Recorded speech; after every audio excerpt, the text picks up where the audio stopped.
వీరే ఆ ముగ్గురు మహారాజా. వీరి తెలివితేటల గురించే మీకు నేను చెప్పింది. బృహస్పతి, చతురన్న, ఇంకా ఈ కుర్రాడు. నిస్సందేహంగా మీరు నాకిచ్చిన పనికి వీరే తగిన వారని నేను నిర్ణయానికి వచ్చాను. ఇప్పుడు ఈ సభలో ఉన్న మిగిలిన ఇద్దరు మహానుభావుల్ని మీకు నేను పరిచయం చేస్తాను. వీరిని చూడండి మహారాజా. వీరే మన... ఆగండి ఆగండి ఆగండి ఆగండి. తమర్ని ఎనమండుగురు మూర్ఖుల్ని తెమ్మని ఆదేశించారు. వీళ్ళు 5గురు. మిగిలిన 3 ఏరి?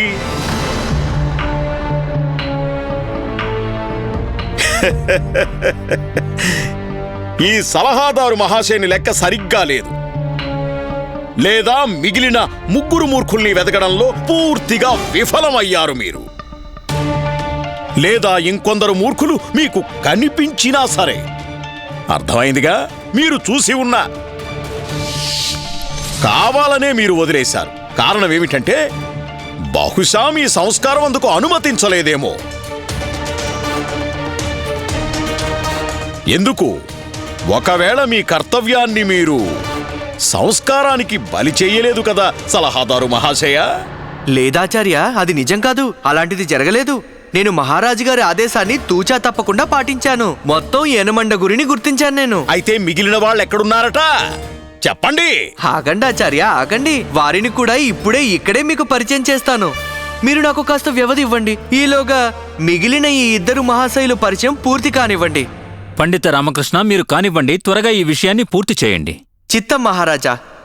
ఇక వీరే మన 4వ అభ్యర్థి చరణ్ దాసు. వీరు తమకున్న జిజ్ఞాసతో బుద్ధిబలం యొక్క కొలమానాన్ని తలకిందులు చేసేశారు మహారాజా.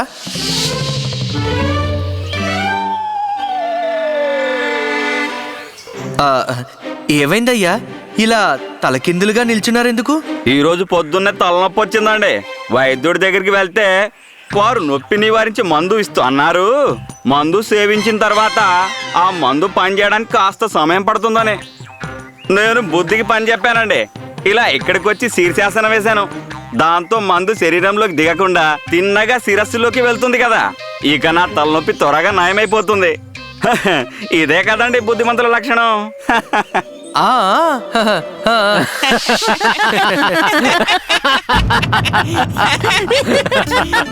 ఇప్పుడు వీరు మన 5వ అభ్యర్థి ప్రకాశం. వీరు తమ బుద్ధి తీక్షణతతో దేవుణ్ణే చిత్తు చేశాడు మహారాజా. దేవుణ్ణే మూర్ఖుని చేశాడు. వీరి గురించి నేను కాదు, వీరే స్వయంగా మీకు చెబుతారు. చెప్పండి ప్రకాశం, చెప్పండి. మీరు దేవుడి కళ్ళల్లో ఎలా దుమ్ము కొట్టారో చెప్పండి. చెప్పండి.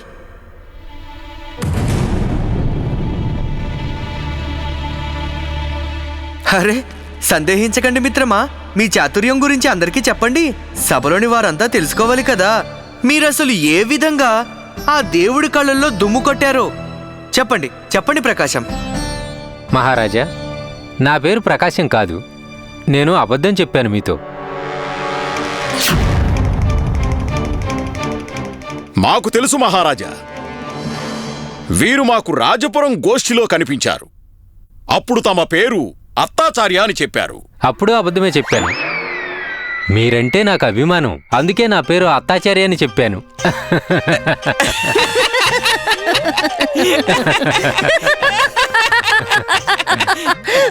మహారాజా, మాకు వీరి అసలు పేరు తెలుసు. వీరి నిజమైన పేరు సూర్యారావు. అప్పుడు చెప్పింది కూడా అబద్ధమే. నా పేరు సూర్యారావు కాదు. అయితే నీ పేరేంటో చెప్పు. అదే కదా. అదే కదా అంటే? అదే కదా ఆట మహాప్రభో. విషయం ఏంటంటే, బాల్యంలో మా నాన్నమ్మ చెప్పింది, పైన జీవితంలో తప్పొప్పుల చిట్టా చిత్రగుప్తుడు రాస్తాడని, మన పేరుతో సహా రాస్తాడని. అప్పుడు నేను నా బుద్ధికి పని చెప్పాను. ఓ నిర్ణయం తీసుకున్నాను, నా అసలు పేరు ఎవ్వరికీ చెప్పకూడదని. అప్పటి నుంచి నా అసలు పేరు ఎవరికీ చెప్పనే లేదు. అయినా ఎలా చెప్తాను? నాకు పేరంటూ ఉంటేనే కదా. అయితే మీరు పేరెందుకు పెట్టుకోలేదు? అదే కదా, చిత్రగుప్తుడిని బోల్తా కొట్టించాలని మంత్రివర్య.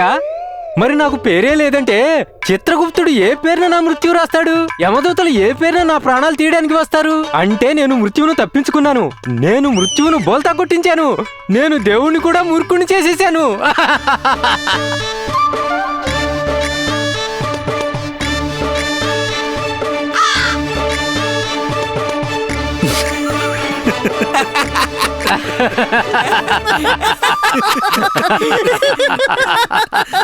ఇలా చూడండి మహారాజా, ఇదే మూర్ఖత్వానికి పరాకాష్ఠ. వీరే ఆ మూర్ఖాగ్రేసులు. వీరి కారణంగానే మన విజయనగరానికి మూర్ఖుల రాజ్యం అని పేరొచ్చింది. ఇక మేము మూర్ఖ నగరానికి రాజగురువులం. వీరిని శిక్షించండి మహారాజా, కొరడా దెబ్బలు కొట్టించండి. లోకానికి చాటి చెప్పండి ఒక చారిత్రక ఉదాహరణ. ఇక ముందు మన రాజ్యంలో ఎవ్వరూ కూడా మూర్ఖంగా ఆలోచించడానికి ముందు 100 సార్లు ఆలోచించాలి.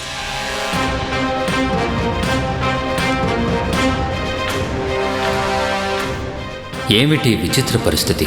నిజానికి ఇలా జరగకూడదు, కానీ ఏం చేయగలం? ఆదేశించింది మేమే కదా, మేము దాన్ని వెనక్కి తీసుకోలేం. ఒకవేళ రామకృష్ణ ఏదైనా చేస్తే బాగుండు. గురువుగారు చెప్పింది నిజం మహారాజా, ముమ్మాటికి అది నిజం. వీరందరికీ శిక్ష తప్పక లభించవలసిందే. వీరందరూ నిజంగా శిక్షార్హులే. మనం చెయ్యాల్సింది ఏంటంటే క్షణం ఆలస్యం లేకుండా వీరిని ఇప్పుడే ఇక్కడే శిక్షించాలి మహారాజా.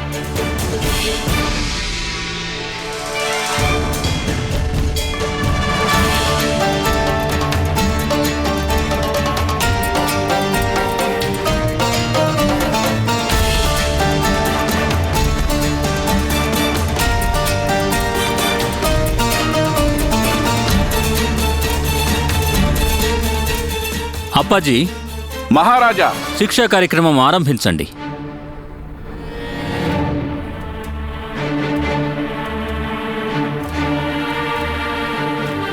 తలారిని పిలిపించండి.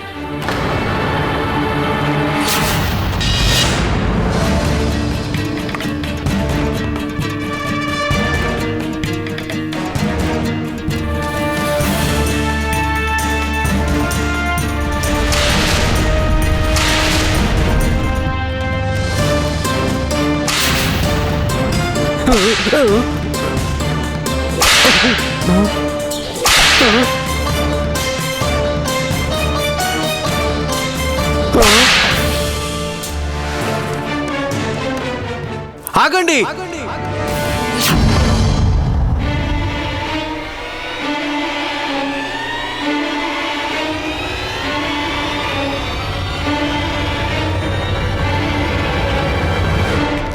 ఈ ప్రక్రియ అసంపూర్ణం అవుతుందనుకుంటాను మహారాజా. ఇలా మహారాజు గారి ఆదేశానుసారం ఇక్కడ మొత్తం 8 మూర్ఖులు ఉండాలి కదా. కేవలం 5 మూర్ఖులకే శిక్ష వేస్తే అది మీ ఆదేశాన్ని అవమానించినట్టు కదా. శిక్ష పడితే మొత్తం 100 మూర్ఖులకి పడాలి, లేదంటే ఈ శిక్షలో ఔచిత్యం ఉండదు మహారాజా. అయితే చెప్పొచ్చు కదా, చెప్పండి. ఎక్కడున్నారు ఆ 3 మూర్ఖులు? ప్రవేశపెట్టండి వెంటనే. వాళ్ళని కూడా ఇక్కడ నిలబెట్టండి. మిగిలిన 3 మూర్ఖులు కూడా ఇక్కడే ఈ దర్బారులోనే ఉన్నారు మహారాజా. వాళ్ళని ఒక్కొక్కరుగా మీ ముందుకు ప్రవేశపెడతాను. అలా మిగిలిన మూర్ఖుల్లో ఒక మూర్ఖుడు స్వయంగా నేనే మహారాజా.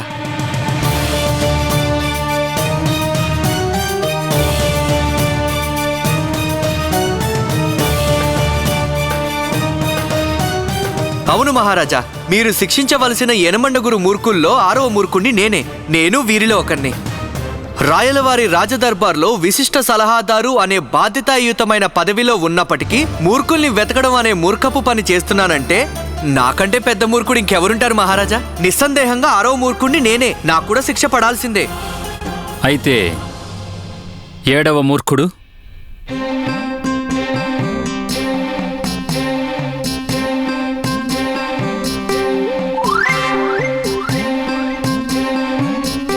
ఏమిటి?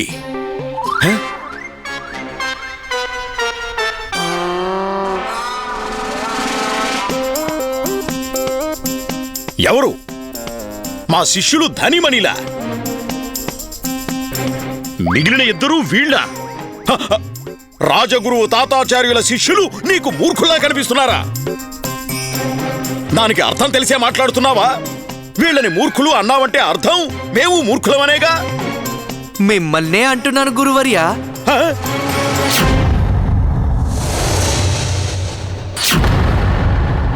7వ మూర్ఖుడు తమరే కదా ఆచార్య.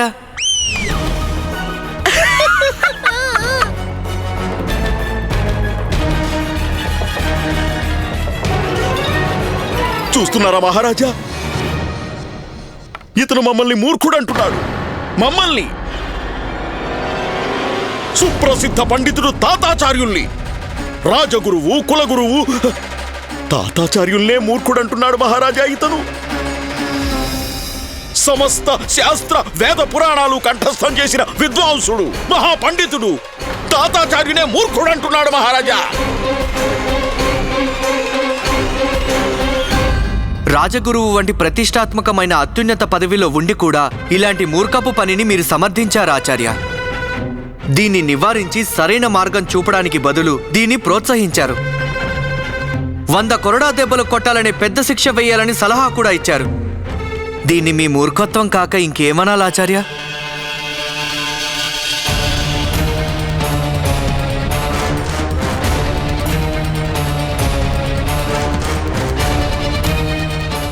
పండిత రామకృష్ణ, మాకు తెలుసుకోవాలని ఆతృతగా ఉంది. అష్టమ మూర్ఖుడు ఎవరు?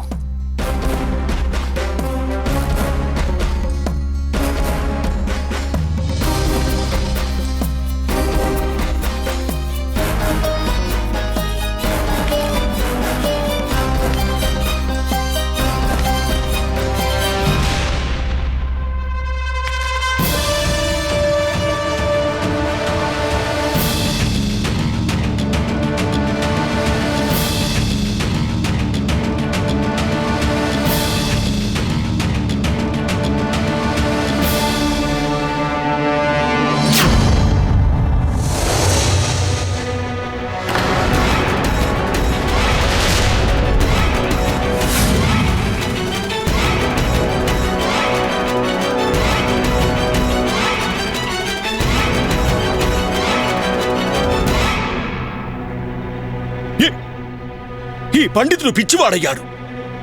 పిచ్చి పరాకాష్ఠకి చేరింది.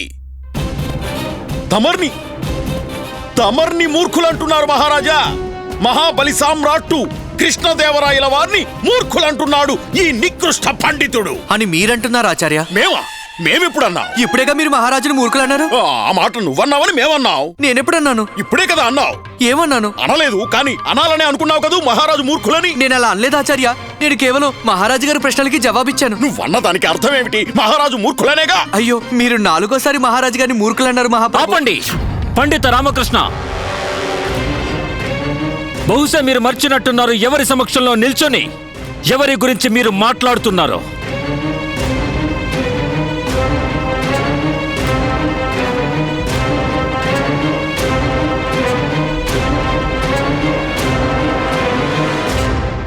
మర్చిపోలేదు మహారాజా. అన్నీ తెలుసు నేను ఎక్కడున్నాను, ఎవరి సమక్షంలో ఉన్నాను. నేను మా అన్నదాత మహాబలి సామ్రాట్ మహారాజు గారు శ్రీకృష్ణదేవరాయలు వారి సమక్షంలో ఉన్నాను. నేను పొగరుగా ప్రవర్తిస్తున్నానని మీరు అనుకోవచ్చు మహారాజా. అమిత బుద్ధిబలం ఉన్న రాజు మహారాజు శ్రీ రాయల వారికి సత్యానికి గర్వానికి గల అంతరం తెలుసు. మీరు నాకు శిక్ష వేయాలంటే వేయొచ్చు మహారాజా. మీరే శిక్ష వేసినా ఆనందంగా స్వీకరిస్తాను మహారాజా. కానీ ఒక విషయం మీరు స్పష్టం చెయ్యండి. ఒకవేళ ఎవరికైనా బుద్ధిబలం తక్కువగా ఉంటే అందులో వారు చేసిన దోషం ఏముంది మహారాజా? ఆ దేవుడు వారిని అలా పుట్టించాడు. వీరికి ఎందుకు శిక్ష పడాలి మహారాజా? కేవలం వీరి ఆలోచన సరళి వేరుగా ఉన్నందుకేనా?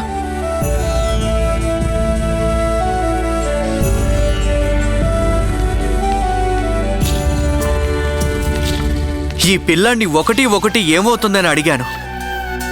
ఇతను 11 అన్నాడు. అది తప్పెందుకైంది మహారాజా? ఇతని దృష్టికోణం వేరు, అంతే కదా. 2 1లు కలిస్తే మనం 2 అంటాం కదా. ఇతను 11 అని చెప్పాడు. ఇతని నేను ప్రశ్నించాను, అసలు స్వచ్ఛమైన భావం ఏది అని. ఇతను అసహ్యం అని చెప్పాడు. ఇంతకన్నా నిర్మలమైన జవాబు వేరొకటి ఉంటుందా మహారాజా? తక్కిన అన్ని భావనల్లోనూ మన ఆలోచన తప్పుదారి తొక్కిస్తూ ఉంటుంది. కేవలం అసహ్యం అన్న ఒక్క భావనలోనే ఎంతో స్వచ్ఛమైన రూపంలో కేవలం మన అహంకారం కనిపిస్తుంది మహారాజా.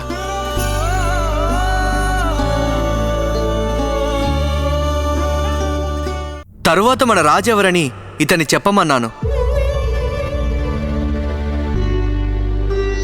ఆ దేవుడే మన రాజు అన్నాడు. ఇది సత్యం కాదంటారా మహారాజా? ఇక్కడ మనందరికీ, లోకానికి, ఈ సృష్టికి మనందరికంటే గొప్ప రాజు ఆ ఈశ్వరుడు కాదంటారా? రాజులకి రాజైన ఆ పైనున్న పరమేశ్వరునికి ఆధీనమై ఉన్నాం మీరు, నేను, మనమందరం.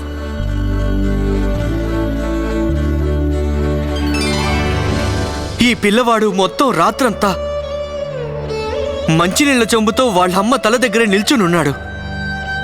వాళ్ళమ్మతో సహా అందరికీ మూర్ఖత్వమే అనిపించింది అది. కానీ వాస్తవానికి అదతని మూర్ఖత్వమా? చెప్పు, నువ్వు రాత్రంతా మంచినీళ్ల చెంబుతో ఎందుకలా నిల్చున్నావు? అమ్మ దాహంతోనే నిద్రపోయింది. తను దాహంతో ఉంది కనుక తనకి మెలకువ వస్తే నేనక్కడ కనిపించను. మరి రాత్రంతా తనకి దాహంగానే ఉంటుంది కదా.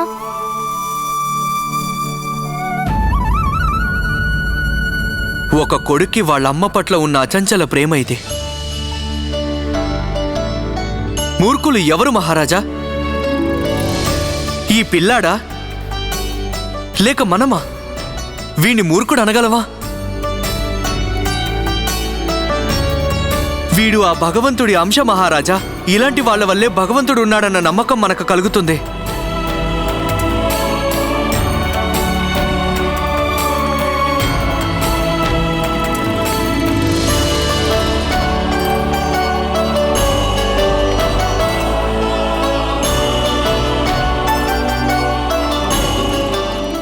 వీరికున్నదే అవిద్య మహారాజా. నిజానికి మనకన్నా ఎక్కువ గౌరవాన్ని పొందవలసిన వారు.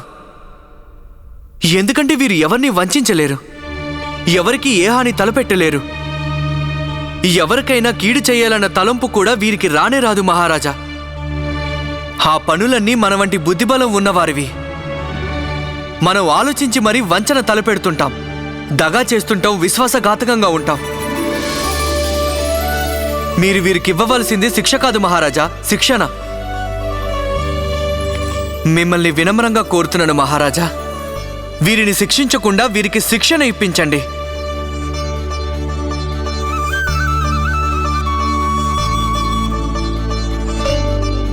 ఇప్పుడు ఇంతకు మించి ఇంకేమీ లేదు.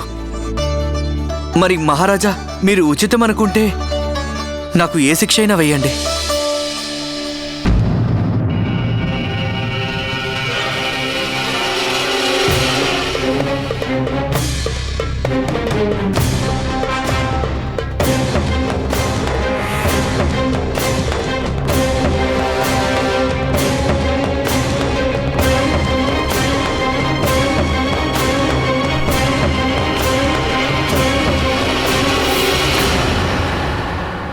అమోఘం పండిత రామకృష్ణ.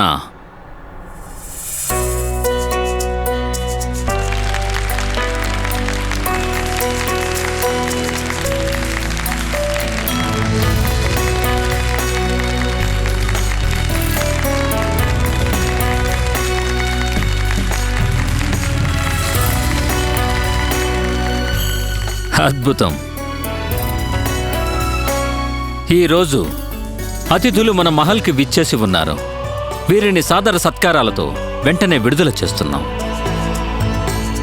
వీరిక్కడికి వచ్చిన పరిస్థితుల్ని చూసి ఎంతగానో మేము చింతిస్తున్నాం, సిగ్గుపడుతున్నాం. అప్పాజీ, మహారాజా, కాలయాపన లేకుండా మన రాజ్యంలో వయోజన విద్యాలయాలు స్థాపించాలి. అందరికీ ఉచితంగా విద్య నేర్పించాలి. మన విజయనగర సామ్రాజ్యంలో అధిక శాతం ప్రజలందరూ విద్య నేర్వాలి. రాజ్యంలోని ప్రజలెవ్వరూ కూడా ఎవ్వరూ నిరక్షరాస్యులుగా ఉండకూడదు. ఇక్కడున్న అతిథులందరికీ వెంటనే భారీగా కానుకలిప్పించండి. సగౌరవంగా వారిని తమ గమ్యాలకు పంపించండి. అలాగే మహారాజా.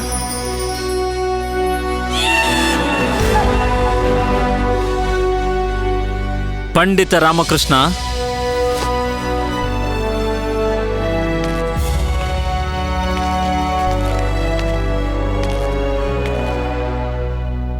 ఈ రాజ్యంలో మీ వంటి మేధావి మాకు సలహాదారుగా ఉండగా ఇక్కడ మూర్ఖత్వానికి స్థానం ఉండదు. మీరు మమ్మల్ని ఒక మూర్ఖ ప్రణాళిక నుంచి తప్పించారు రామకృష్ణ. అందుకు మేము సదా మీకు రుణపడి ఉంటాం. మాకు సదా గుర్తుండిపోతుంది, ఒకరోజు ఒకరు విజయనగర సామ్రాట్ కృష్ణదేవరాయల్ని అన్యాపదేశంగా మూర్ఖుడని అనేశారు.